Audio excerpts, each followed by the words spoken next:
Egypt did not fall the way people expect civilizations to fall.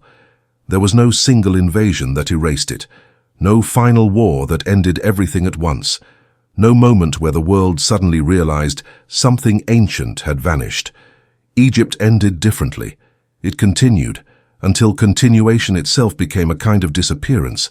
For over 3,000 years, Egypt existed as a recognizable civilization. Dynasties rose and fell. Pharaohs were forgotten, replaced, erased from memory. Foreign rulers came and went. And yet Egypt remained Egypt, stable in its rhythms, familiar in its symbols, confident in its sense of order. When it finally slipped from history's center, it did so quietly, without the shock that usually marks an ending. That alone should make us pause. Welcome to the history of the world, where we explain how power rises, how systems endure, and how empires fall. To understand Egypt, we must begin with an uncomfortable idea. Egypt was not built for change. It was built for continuity. And for most of its history, that decision worked extraordinarily well. The story begins around 3100 BCE, when Upper and Lower Egypt were unified under a single ruler, remembered symbolically as Nama. This was not merely a political act, it was a conceptual one. From the beginning, Egypt imagined itself as a completed order, a land brought into balance, where chaos had been subdued and held at bay. This belief mattered more than borders or armies. It shaped everything that followed. Geography did most of the work. The Nile did not behave like other rivers. It flooded predictably year after year, depositing fertile silt across its banks. Where Mesopotamia faced violent, irregular floods that encouraged anxiety and improvisation, Egypt experienced reliability. Crops could be planned. Surplus could be stored. Time itself became cyclical rather than urgent. The environment rewarded patience, not innovation. From this predictability emerged a civilization oriented toward maintenance. The central problem of Egyptian power was not how to expand, but how to preserve what already existed. Authority formed around that goal. The pharaoh was not merely a king, he was the guarantor of Ma'at, the cosmic principle of balance, order, and truth. This was not abstract theology, it was political logic. As long as Ma'at held, the Nile would flood, crops would grow, and society would function. If disorder appeared, it was not evidence that the system was wrong. It was evidence that the system had been temporarily disrupted. This distinction mattered deeply. Egyptian power did not frame itself as experimental or provisional. It framed itself as correct. The Old Kingdom, beginning around 2700 BCE, reveals how this logic solidified. This was the age of the pyramids, often remembered as monuments to ego or oppression. In reality, they were demonstrations of coordination. Pyramid construction required decades of planning, massive labor organization, food redistribution, transport logistics, and bureaucratic oversight. No single pharaoh could have forced this into existence through fear alone. The system had to function smoothly for years at a time. Most Egyptians never encountered the pharaoh.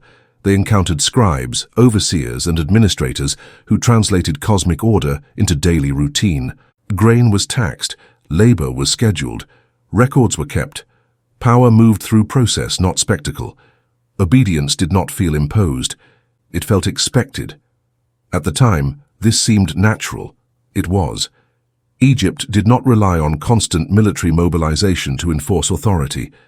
Its borders were relatively secure. Its wealth came from agriculture, not conquest. The state did not need to prove itself through expansion. It needed to remain stable long enough for the next flood and the one after that. This orientation shaped Egyptian culture in subtle ways. Art avoided innovation. Figures were depicted according to established conventions rather than observation. Writing preserved formulae rather than argument. Religion emphasized continuity with the past rather than transformation of the future. These were not failures of imagination. They were features of a system designed to endure.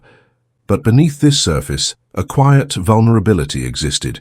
Because Egypt associated stability with correctness, disruption was treated as deviation rather than signal. When the Old Kingdom eventually fractured around 2200 BCE, The causes were complex: climatic stress, weakening central authority, rising power of regional governors. What followed, the first intermediate period, is often described as collapse. It was not. Local rulers governed, agriculture continued, religion persisted.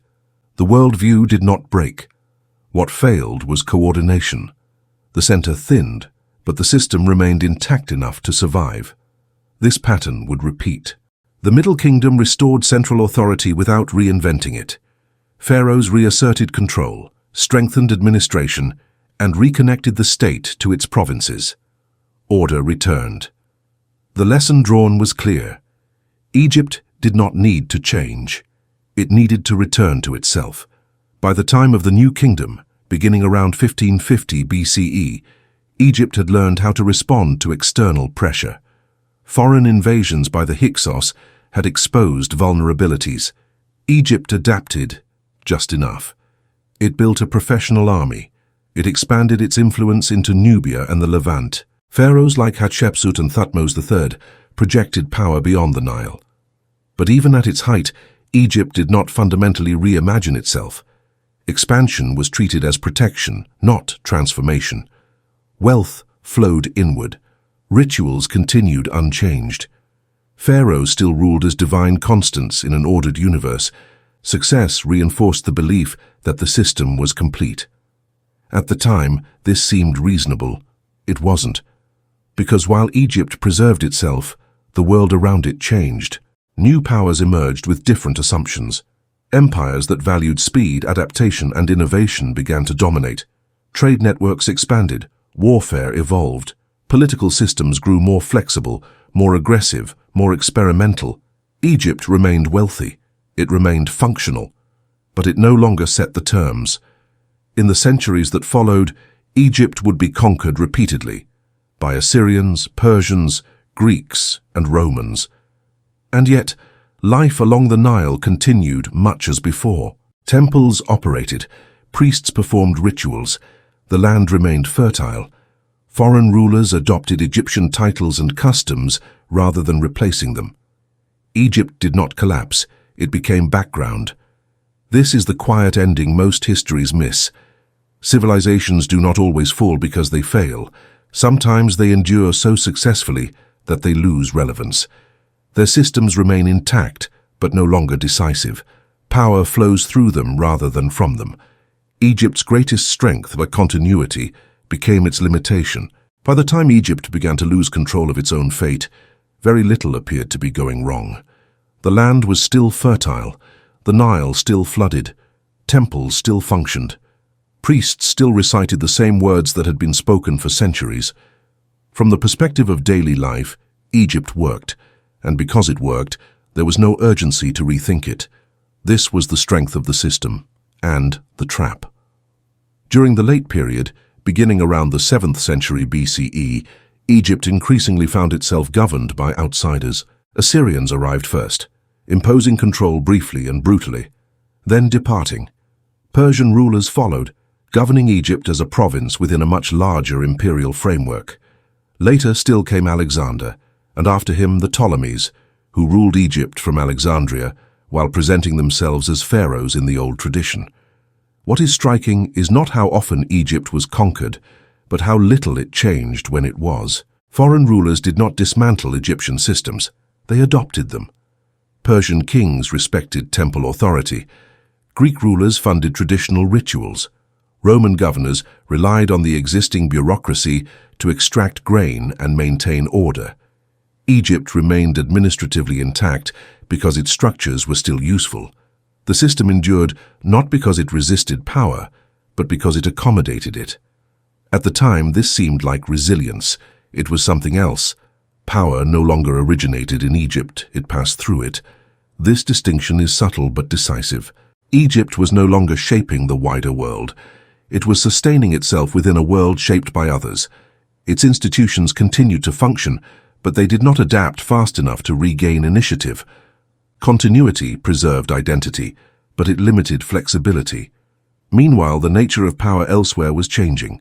Empires were becoming more mobile, more integrated, more experimental.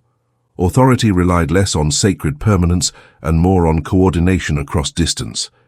Decision-making accelerated. Systems were redesigned rather than preserved. Egypt, anchored in timeless order, could not match this pace without abandoning the very principles that had sustained it. And so it did not try. When Alexander entered Egypt in 332 BCE, he was welcomed, not resisted.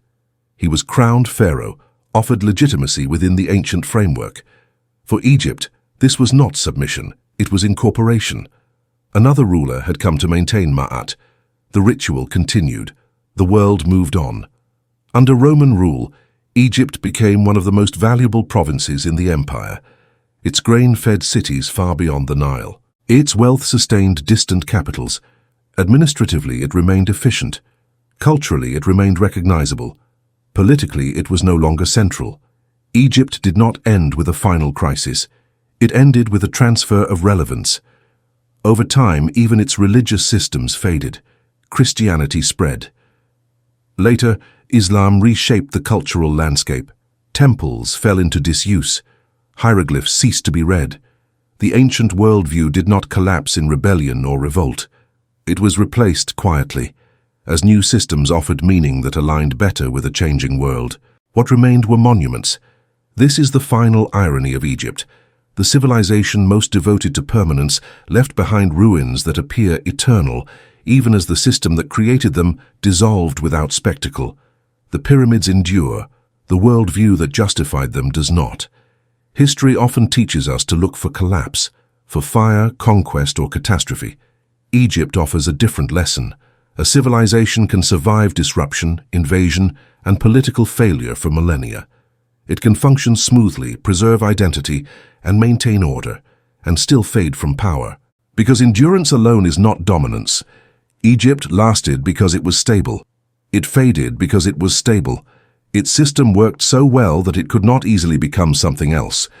Continuity protected it from chaos, but it also insulated it from transformation. This pattern repeats far beyond Egypt. Systems built for reliability resist change. They outlast crises. They absorb shocks. But when the world changes faster than they can adapt, they do not break. They become background. What makes Egypt unsettling is not how it fell, but how quietly it stopped mattering. The past is quiet, but it's never done speaking. Subscribe to History of the World, because understanding how it worked is the first step to understanding where we are.